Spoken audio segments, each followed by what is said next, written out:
তো ফাইনালি আজকে একটা নতুন রকম রান্না নিয়ে চলে এসেছি বন্ধুরা।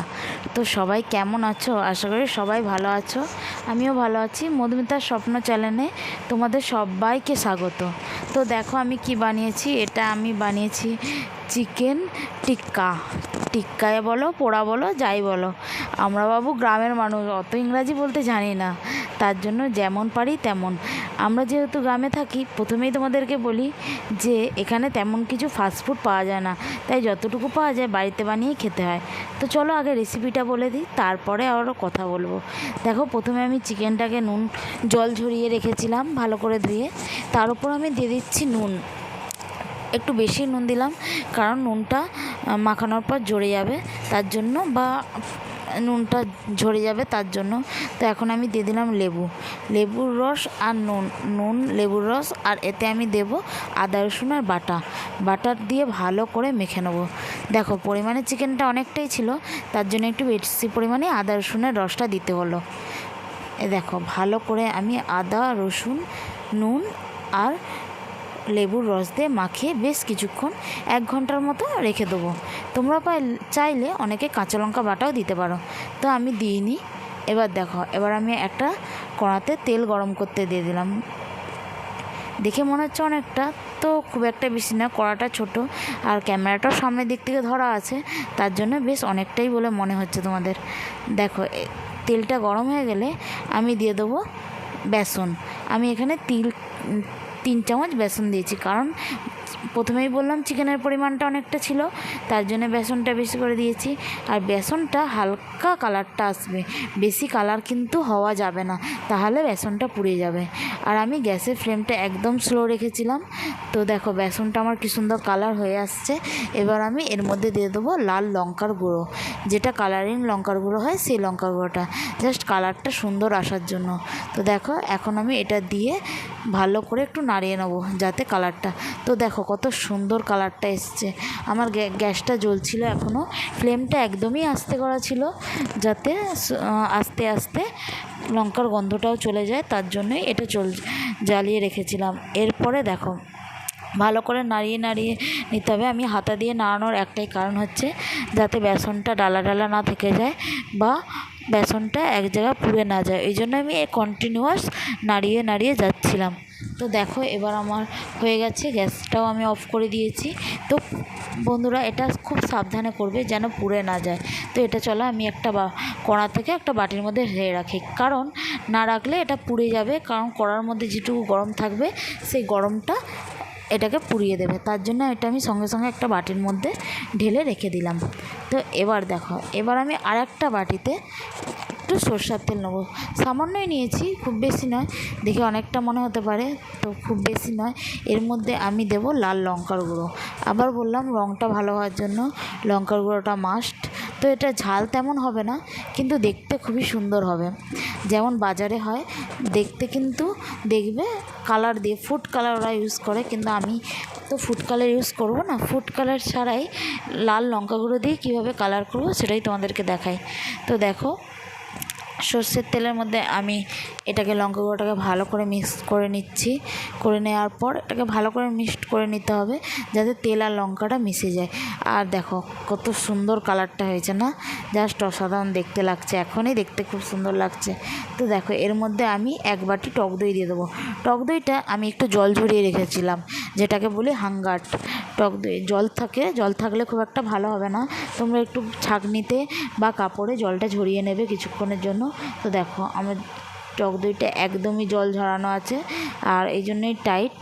দেখো এবার এটাকে দিয়ে ভালো করে মাখতে হবে, মাখার সঙ্গে আরও কিছু মশলা যুক্ত করতে হবে, সেগুলো আমি বলে দিচ্ছি তোমাদেরকে কী মশলা যুক্ত করবে। এর মধ্যে দেবে জিরে গুঁড়ো, দেখো আমি দেখিয়েও দেবো, জিরে গুঁড়ো, ধনে গুঁড়ো, তো সঙ্গে দেখো দিলাম জিরে গুঁড়ো। এবার কী দিই দেখি, দেখো এটা দিয়েছি ধনে গুঁড়ো সামান্য, আরও আছে এটা হচ্ছে গরম মশলার গুঁড়ো,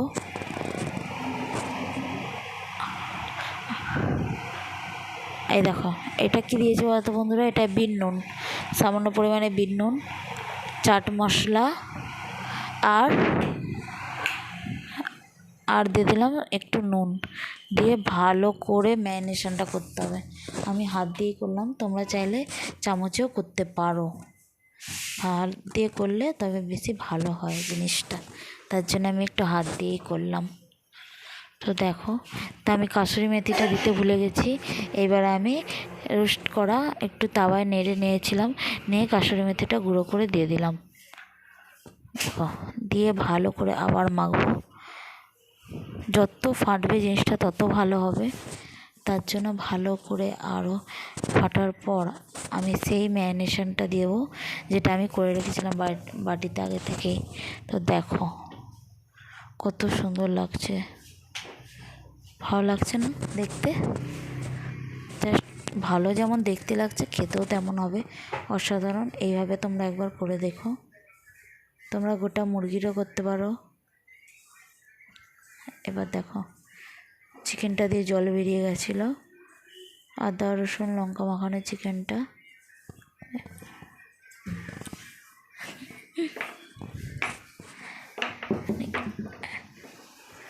তো নেকড়ে আমি এর মধ্যে দিয়ে দিলাম,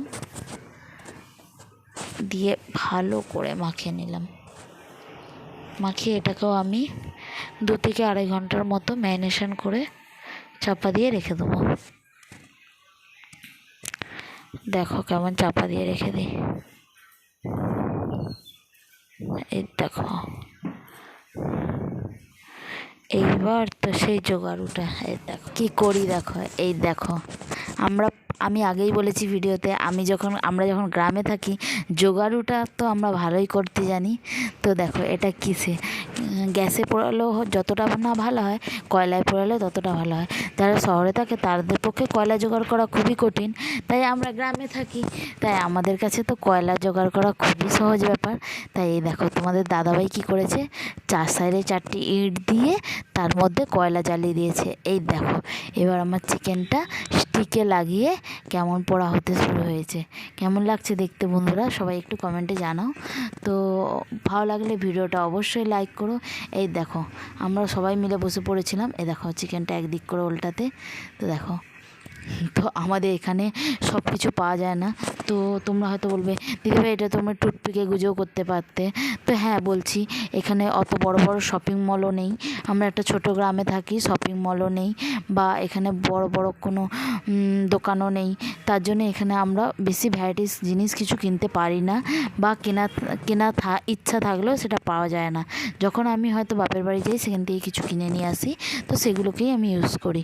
তো দেখো, এটা আমি কিসে গুঁজেছি, সাইকেলের স্পোক। এটা আমার নতুন ছিল, আর এই শিক কাবাব করার জন্যই আমার ওইটা কিনে আনা আছে।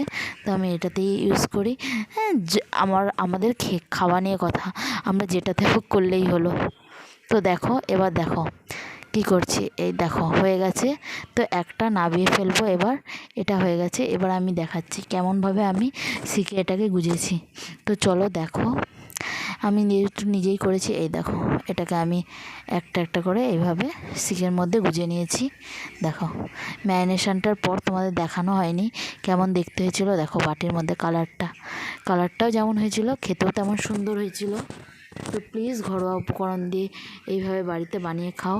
আমরা রেস্টুরেন্টে খেতে যেতে পারি না, কারণ আমাদের সামনাসামনি কোনো রেস্টুরেন্ট নেই, যেহেতু যেতে হয় অনেক দূরে। তাই রেস্টুরেন্টে গেলেও খরচা অনেক পড়ে যায়, তার জন্য আমরা রেস্টুরেন্টে গিয়ে খেতে পারি না।